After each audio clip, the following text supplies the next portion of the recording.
Hello folks, welcome back. In this video, I'm going to show you a simple demo of implementing anagrams using Python without fancy libraries, without any fancy libraries and sophisticated data structures.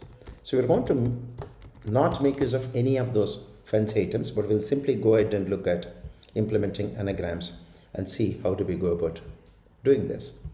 So first up, let's understand what is an anagram.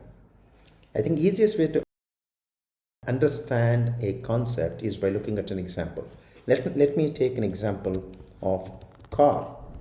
If I can use three letters present in the car, namely C, A and R, and rearrange this into another word that gives me some meaning, like for example arc, you can see CAR, ARC are different words but are formed using the letters C, A and R. Okay, so anagram or words, it need not be a single word like that, it could be phrases formed by rearranging the letters of another word or phrase. Here is a pertinent question to think: how you can use these things in machine learning. How to use anagrams in machine learning? Is there a direct use or is there an indirect use? Can you think of use cases? Can you comment in the comment section down below of multiple use cases in machine learning where you have used anagrams? So what is the purpose of using anagrams? Okay, so hope everybody is clear about how to understand anagrams. I'm going to show you a simple implementation. So for this, all I'm going to do is accept user input. In fact, I'll accept user input twice from the user. I'll accept some string. Let's say user could enter car, user could enter arc, and we shall programmatically establish using very basic functions without the fancy libraries and data structures whether user input is anagram or not. Let's do it. So I'm going to call the variable a and I'm going to accept the first input. So the input is the keyword, and within parentheses I shall simply say please enter the first string, enter the first string. Okay, I'm going to have the new line character so that we'll have some spaced out representation of the strings instead of cluttering it on the console here or the output. So I'm going to have the second input also accepted from the user, and let's call that as simply b, and let's say enter the second string. Okay, so this is how I accept the user input. And let's say I'm going to create a counter, let's call simply as e, which is initialized to 0 to start with.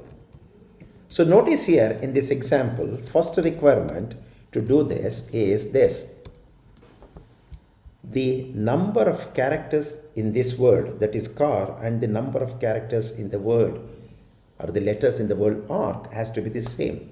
So I'll check that basic sanity check. If length of A is equal to length of B, then only I'll go ahead and apply my business logic to see if it is anagram or not.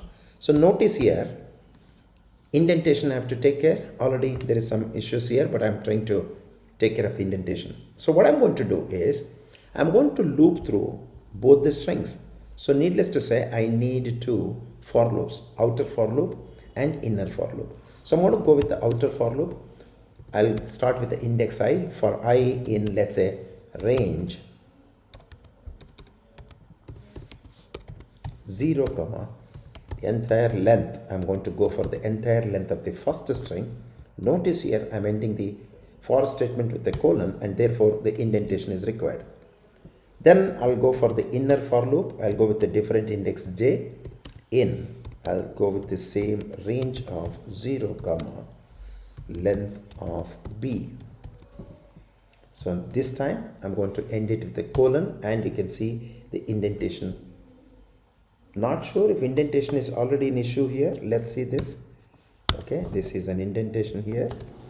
So let's see this. Yes, the indentation is aligned. So now in this is the basic idea of checking business logic. What I'll do, I'll take the first string A and check at the index position I whatever is the letter there, if that is equal to the second string at the index position j. If these two match, voila, you know what happens. So we'll simply go ahead and do incrementing the counter by 1. So initialize to 0, so it will increase by 1. And you know what? Do not forget to put a break statement here. If we don't do this, everything else goes for a toss. So once you come out of the for loops and the if statement eventually, so whatever is the counter position, so I'm going to check if that counter is equal to length of string A. Okay, then I shall simply say print it, the word is an anagram. The words are anagrams. I think that's more appropriate. Anagrams. Okay, if in case that is not the case, can happen, then I should have a else statement to handle. So I shall simply say in the else, the words are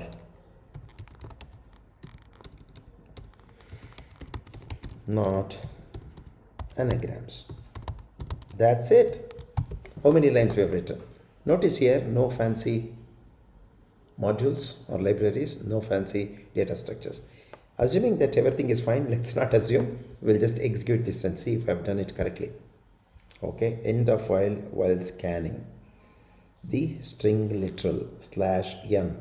So here in both the places I missed the quote to end, and that's what has caused. Okay, enter the first string. Let's try with the same example. Let's say car as the first one and second as arc, and see this, the words are anagrams. Absolutely correct. Let's try one more time. Let's say pit as the first one, let's say tip as another. The words are anagrams. So you get the drift, right? So this is how you're going to implement and check if two strings are anagrams. Hope you liked what you saw. I've implemented this logic from the first principles. We've used the ideas of length of the string to match and see if both are same, and then subsequently we're matching the letters in that. If we don't use break, you will have a problem. Like for example, if the letter in a particular word repeats twice, it will give the count wrongly as 2 instead of 1. So using the break, whenever there is a repetition of letters in a word, break ensures that letter is counted once and the letter repeating later is counted once, one more time, instead of counting it at first time itself, twice, thrice, like that, depending on how many times the letters repeat. So it will take care of all that. So break is a must. Okay, so if you liked what you saw, you know the rigor, please go ahead and give it a like.